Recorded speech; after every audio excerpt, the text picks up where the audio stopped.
Putin invita a Zelensky a Moscú. Esta noticia ocupa los titulares en el mundo entero este viernes. Y es que el presidente ruso ha dicho que está listo para conversar con su homólogo ucraniano, sentarse a negociar con él para llegar a un acuerdo de paz, pero que únicamente lo hará si Zelensky viaja a Moscú. Pero no se los voy a contar yo. Vamos a escuchar al propio Vladimir Putin, que habló esta mañana desde un foro económico en la ciudad rusa de Vladivostok, en el extremo oriente del país. Vamos a escucharlo. La parte ucraniana quiere esta reunión y la propone. Yo he dicho que estoy dispuesto. Vengan, les proporcionaremos las condiciones para trabajar y la seguridad con garantías al 100%. Pero si nos dicen que quieren la reunión, pero que debemos ir nosotros allí, creo que se trata de una exigencia excesiva. Repito, si alguien quiere reunirse, estamos dispuestos. El mejor lugar para ello es la capital de Rusia, la heroica ciudad de Moscú. Ucrania ha dicho en repetidas ocasiones que un encuentro entre Putin y Zelensky en suelo ruso es una condición inaceptable. Yo soy Johan Ramírez y este será el tema de hoy aquí en Actualidad en Análisis, un espacio en el que cada día profundizamos los desafíos geopolíticos del mundo desde donde quiera que nos estén siguiendo. Como siempre, gracias por su compañía y su confianza. Para profundizar en el tema de hoy, le doy la bienvenida a Alexandra Sitenko. Ella es politóloga, experta en Rusia y Europa del Este, quien nos acompaña desde acá, desde Berlín. Y desde Tallinn, la capital de Estonia, saludo al periodista Ricardo Marquina, experto en temas rusos, quien durante años cubrió esa fuente en Moscú. A ambos, muchísimas gracias por acompañarnos. Bienvenidos al programa. Ricardo, me gustaría comenzar contigo. ¿Cómo interpretas esta invitación de Putin a Zelensky para negociar en Moscú? Un saludo estar con todos ustedes. Bueno, para mí ya está claro, durante unos meses hemos querido quizás muchos vivir en la ilusión de que Rusia estaría dispuesta a negociar de buena fe, que Putin estaría dispuesto a negociar tras la presión de Donald Trump, pero bueno, estas últimas declaraciones, especialmente esta última de invitar a Zelensky a Moscú, deja para mi criterio a las claras que todo ha sido una farsa. Desde el primer minuto damos por sentado que Rusia quería alargar el proceso negociador todo lo posible para seguir avanzando en el campo de batalla, pero ahora para mí queda ya meridianamente claro que todo ha sido un trampantojo de negociación, una farsa, una engañifla para intentar, bueno, pues echar las culpas del fracaso de unas no negociaciones, porque no se ha negociado la paz a la parte ucraniana, especialmente a la Unión Europea, que es lo que más disfruta hacer el propio Vladimir Putin, y poner condiciones realmente absurdas.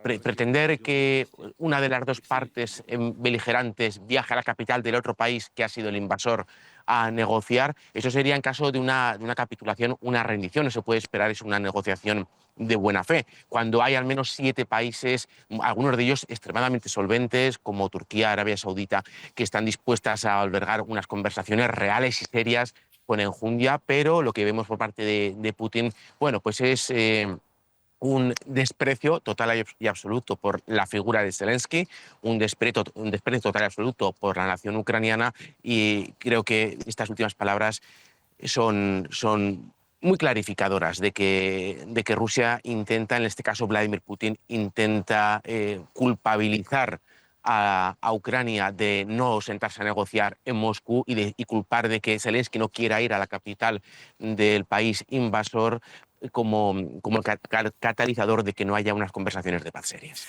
Veo que, cuando menos puedo decir que tienes mucho escepticismo en relación a esta invitación de Putin a Zelensky. La has calificado como una farsa. Alexandra, te pregunto entonces a ti lo mismo. ¿Cómo evalúas esta iniciativa de Putin de invitar a Zelensky a viajar a Moscú para negociar la paz? Pues estoy de acuerdo con que es una propuesta absurda, sí, y que es una farsa, pero no estoy de acuerdo, no estoy tan de acuerdo con el resto de la explicación de Ricardo. Mira, como yo lo veo, es que Putin está jugando al policía bueno, policía malo, sí, los dos en una sola persona. O sea, esa invitación es una maniobra táctica de mostrarse, por un lado, dispuesto a negociar, es decir, sí, claro, estoy dispuesto a negociar, que vengan y hablemos. También una invitación o darle una bienvenida a Zelensky en Moscú equivaldría al reconocimiento de la legitimidad de Zelensky, algo que Putin ha evitado hasta ahora, por un lado. Por otro lado, el policía malo, claro, ¿qué significaría esa ida a Moscú para Zelensky? Significaría reconocer, digamos, sería capitulación de Ucrania, reconocer la derrota de Ucrania, reconocer la fuerza de Rusia. O sea, es absurdo. Está claro que Zelensky no lo va a hacer, es simplemente imposible. Además, tenemos que considerar que esta invitación es una concesión a Donald Trump, porque Donald Trump fue el que ha propuesto esa reunión entre Putin y Zelensky, dijo que Rusia y Ucrania tienen que hablar. Entonces, Trump está perdiendo ya paciencia con ese conflicto, quiere terminarlo ya, pero no es tan fácil. Porque hasta ahora el único punto en el que Ucrania y Rusia oficialmente están de acuerdo es que se necesita una solución duradera. Este es el único punto. No tienen un terreno común en la cuestión de cómo llegar a esa solución. Ahí primero tienen o explicaciones totalmente distintas para las causas de esa guerra Sí. y las explicaciones totalmente distintas de qué es necesario para solucionar este conflicto. Entonces, por último, hay que decir que Putin no soporta a Zelensky, Zelensky no soporta a Putin, entonces ese encuentro no va a tener lugar. Zelensky no va a ir a Moscú, Putin no va a ir a Kiev. Eso no va a pasar.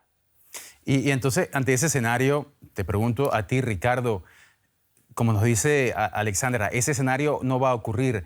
¿No estanca entonces esa posibilidad? ¿No estanca cualquier alternativa para que se consiga la paz entre Ucrania y Rusia? Lo que estanca es la posibilidad de ese encuentro bilateral. Evidentemente, la condición es inaceptable para Zelensky de viajar a Moscú, como sería inaceptable para Putin sentarse en Kiev ahora mismo, hoy en día.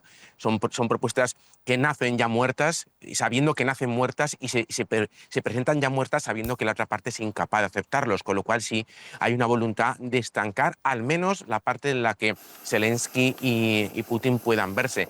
No descarto, y de hecho Rusia y Ucrania lo han estado haciendo, conversar en esas negociaciones de medio nivel en Estambul, otras negociaciones que seguramente hay en curso y que no conocemos mediante Estados Unidos. Esas conversaciones pueden estar sucediendo ahora mismo mientras hablamos, pero lo que sí que estanca, lo que deja claro con esta propuesta Vladimir Putin es que no tiene ninguna intención en el corto plazo de reunirse con Zelensky. Esa vía ahora mismo pues es una vía muerta. Tú nos dices eso y sin duda, puertas adentro en Rusia, estoy seguro de que esa negativa de Ucrania, de que Zelensky viaje a Moscú, servirá para seguir alimentando la propaganda rusa que afirma que Kiev no quiere realmente la paz. Alexandra, Zelensky ha dicho que 7 países, y lo mencionaba Ricardo antes, que 7 países están dispuestos a acoger un encuentro directo entre él y Vladimir Putin para que lleguen a un acuerdo de paz. En cambio, Putin afirma que solamente se reunirá con Zelensky si viene a Moscú y además ha impuesto otras condiciones inamovibles para lograr un cese al fuego en Ucrania, como la cesión del territorio ucraniano, que Kiev renuncia a formar parte de la OTAN. ¿No es esta una dinámica, Alexandra, del más fuerte, la imposición del vencedor sobre el vencido y que deja poco margen para una negociación real que logre entonces una paz duradera? Mira, lo de la demanda de la no a la membresía de Ucrania en la OTAN es la demanda clave de Rusia. Es algo, o sea, esa guerra básicamente empezó por la perspectiva de tener, por ejemplo, tropas de la OTAN en Ucrania, si Ucrania se hace miembro de la OTAN. La perspectiva de tener esa realidad, encontrarse con la infraestructura militar de la OTAN, las tropas militares de la OTAN en Ucrania, fue lo que provocó a Rusia de iniciar esa invasión. No la única razón, pero fue la causa clave. Entonces, está también totalmente absurdo hablar de esa idea de las tropas de la OTAN para asegurar cualquier cese del fuego o de esa coalición de los voluntarios. Rusia nunca lo va a aceptar. Entonces, es esa, no sé, son fantasías, son ideas no deshinchados de la realidad, que no tiene nada común con la realidad. Hay que hacer propuestas reales.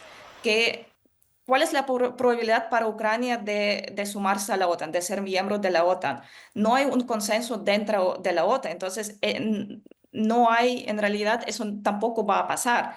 Eso es porque no, el objetivo de Rusia es una nueva, digamos, diseñar una nueva arquitectura de seguridad europea con condiciones claves, o sea, con condiciones no claves, con condiciones claras o que tanto Rusia como Ucrania forman parte de una nueva arquitectura de seguridad europea, no en marco de la OTAN, sino en un marco distinto para que los dos países sí, forman parte de ese nuevo conjunto de seguridad dentro de Europa. Yo no te puedo decir cómo hacerlo. Estoy seguro que entre Estados Unidos y Rusia ya existen varias ideas provenientes del encuentro de Alaska. Ya estoy segura que ya existe incluso un primer esbozo, como un primer, un documento, un borrador de un posible acuerdo de paz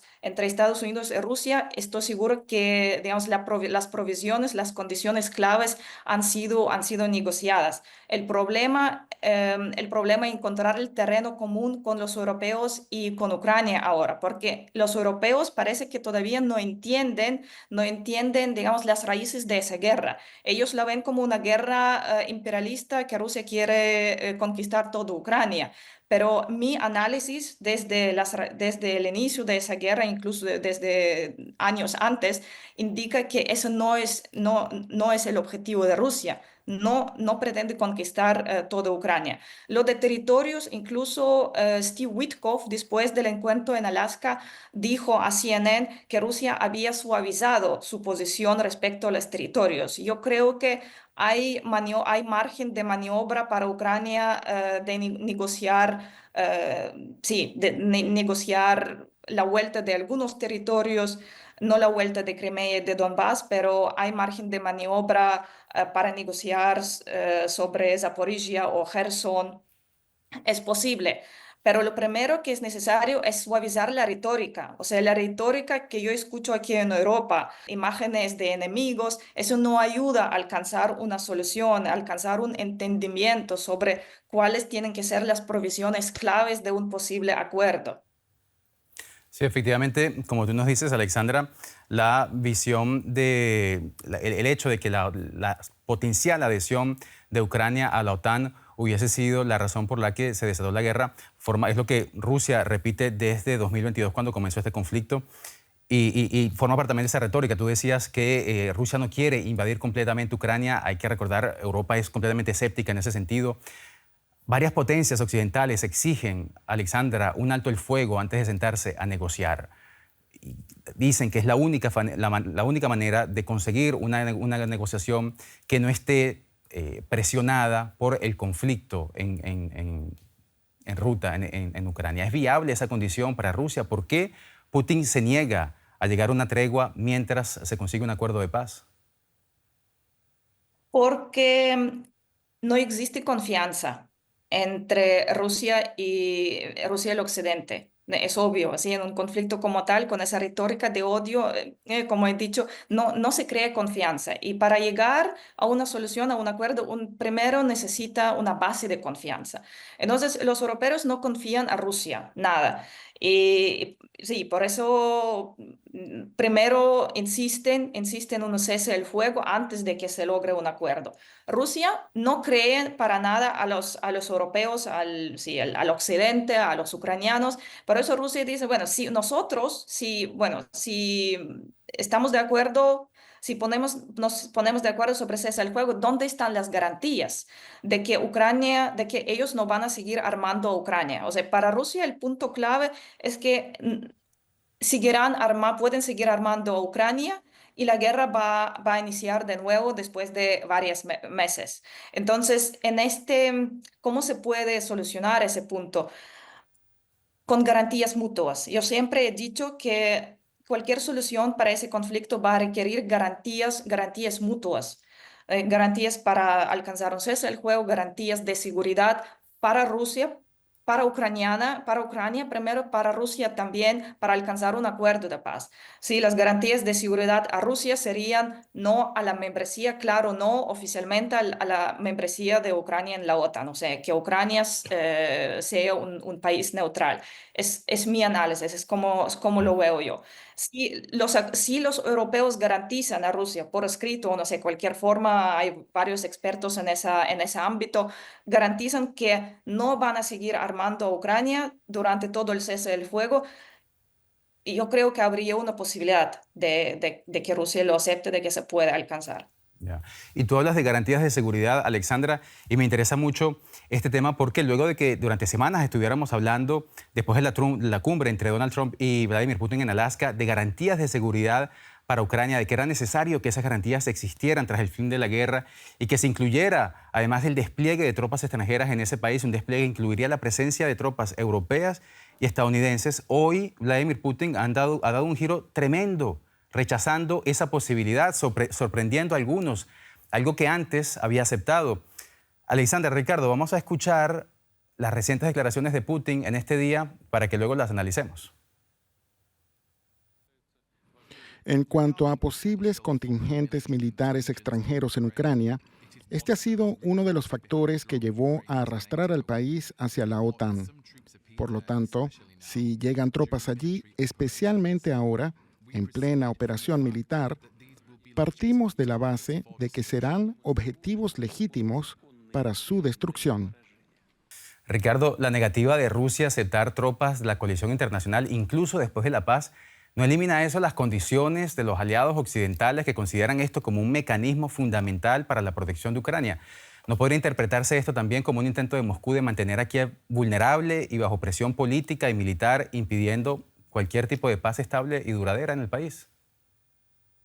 Las condiciones que pone Putin han sido siempre las mismas, son maximalistas, que no haya tropas, que evidentemente que Ucrania no forme parte de la OTAN, que no haya tropas extranjeras y reducir su ejército a algo pintoresco. Esto es dejar a Ucrania totalmente desnuda frente a su enorme y militarizado vecino. Hablamos de garantías, pero el problema con Rusia es que las garantías de Rusia valen muy poco. Recordemos de dónde venimos cuando hablamos de las raíces profundas del conflicto. Rusia dijo que nos llamó a todos locos por decir que iba a atacar Ucrania en 2022, rusófobos, exagerados, histéricos, llorones, y invadió Ucrania. Dijo que que esa no era una guerra por territorio y no se iba a anexar nuevos territorios. Hizo referéndums en Gerson y Zaporilla. También hemos visto como mucho antes, en 2014, esos hombrecillos verdes que aparecieron por arte de magia en Crimea no eran rusos, eran simplemente ciudadanos que tenían un BTR y una Kalashnikov en su garaje, y resultó evidentemente que era el ejército ruso desplegado en un país soberano. Quiero decir con esto que las garantías de seguridad que exige Rusia a Ucrania son todas, pero no ofrece ninguna, porque la palabra que ha dado Rusia en todas estas ocasiones ha sido simple y llanamente mentira. Mintió a los ucranianos, mintió a los rusos, mintió a la comunidad internacional. Con lo cual, ¿qué garantías son esas? ¿Cómo se puede tomar eso en serio? Ahora mismo, con esta negativa de Putin de que haya soldados en cualquier formato, ya sea pues mercenarios, sea cascos azules, sean soldados bajo una bandera de la Unión Europea, de Estados Unidos, da igual, no quiere soldados extranjeros allí, es seguramente de lo más honesto que ha dicho Putin en los últimos años con respecto a su actuación en Ucrania. Lo exige todo, lo estamos escuchando ahora mismo, o sea, exige que no haya soldados extranjeros en Ucrania, también dice que ir a la ciudad de Moscú, fantástico, ir a Ucrania, no, eso es inaceptable, con lo cual estamos ante una posición evidentemente de superioridad. Se siente digno de esa superioridad en una guerra que es, ante todo, imperialista, porque uno no manda tanques a Kiev a dar un paseo. Mandó en 2022 tanque para intentar hacerse con Kiev. Otra cosa es que lo sacaron de allí, pero desde luego esta es una guerra imperialista, es una guerra que considera a Ucrania y al resto de los vecinos de la ex Unión Soviética como objetos de soberanía limitada que tarde o temprano terminarán pasando de nuevo por Rusia. Alexandra, tomando en cuenta que Putin ha declarado que cualquier tropa extranjera en Ucrania sería un objetivo legítimo, ¿No representa esto una amenaza directa y una escalada que podría convertir el conflicto en una guerra de mayores proporciones a nivel regional o incluso global? Y hará además esta advertencia que Occidente entonces reconsidere su exigencia de que tropas extranjeras garanticen la paz en Ucrania. Bueno, primero, las tropas europeas no van a poder garantizar la paz en Ucrania. ¿Sí? Las únicas tropas que podrían garantizar la seguridad de Ucrania son las propias tropas ucranianas, porque Ucrania ha demostrado que su ejército es actualmente el más fuerte en Europa y es mucho más fuerte que el ejército alemán, francés o de cualquier otro país europeo que no ha tenido ninguna. Sí, digamos, ninguna experiencia de combate desde hace no sé cuánto tiempo, bueno, por suerte, por suerte. Pero Ucrania, con esa lamentable experiencia que ha hecho, sí, tiene un ejército mucho más fuerte. Entonces, existe esa estrategia del puerco espino, ¿sí? O armar el ejército ucraniano para que Ucrania pueda defenderse. Pero, mira, ahora voy a decir una opinión que no es nada popular, pero que otra vez proviene de mi análisis del génesis, ¿sí? De las raíces de esa guerra. La mejor, la mejor garantía de seguridad para Ucrania sería alcanzar a tener buenas relaciones con Rusia. Buenas relaciones no significa ser amigos, no tienen que ser mejor amigos, pero tener relaciones cordiales con Rusia.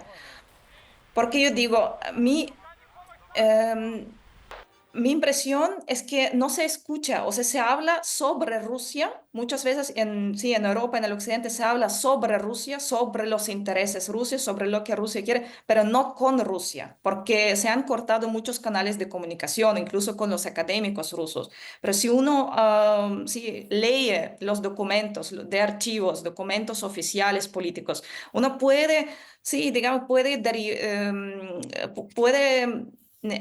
quizás comprender mejor cuál es el objetivo ruso. Por ejemplo, el texto que Putin escribió en julio de 2021, donde advirtió, eso fue una clara advertencia, donde él dijo, no podemos permitir, refiriéndose a la posibilidad del estacionamiento de tropas de la OTAN en Ucrania, no podemos permitir que los territorios que históricamente, sí, es una expresión algo, sí, imperialista, sí, pero ¿a qué se refería? Uno puede interpretarlo como imperialismo, como tú dices, Ricardo, pero ¿a qué se refieren los rusos? Se refieren a que, sí, los territorios donde vive la gente que habla nuestro idioma, o la gente que es cercana a nosotros culturalmente, sí, emocionalmente, mentalmente. No podemos permitir que sean usados contra nosotros. Es como él escribió en ese artículo. Alguien que va a intentar hacerlo va a perder su país, algo así lo escribió. Entonces fue una clara advertencia. No intenten hacerlo, sino vamos a tomar esos territorios. Sí. Es lo que Rusia empezó a hacer a partir del otoño 2022. ¿Sí? Con la conquista de los territorios, con los referéndums. Sí. Pero otra vez, repito, la razón, o sea, la raíz de ese conflicto fue geopolítica en materia de seguridad.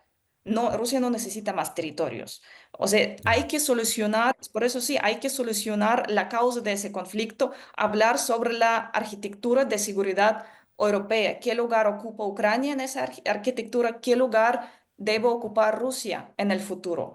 Parece lo que estoy diciendo parece muy ingenuo. ¿Cómo podemos hablar sobre eso si Rusia ha lanzado una guerra? Pero para solucionarlo, para terminar esa guerra, es necesario hablar sobre esas cosas fundamentales. Sí.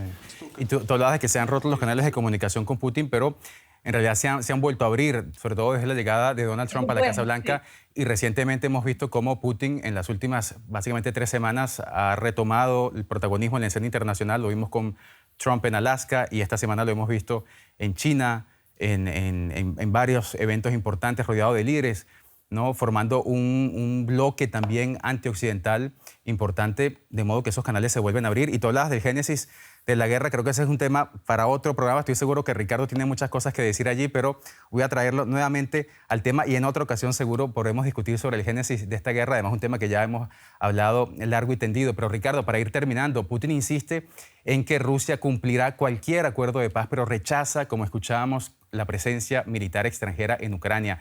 ¿Cómo entonces se puede garantizar la seguridad en Ucrania sin que esto implique una provocación para Moscú, o que al menos así se ha interpretado por Vladimir Putin?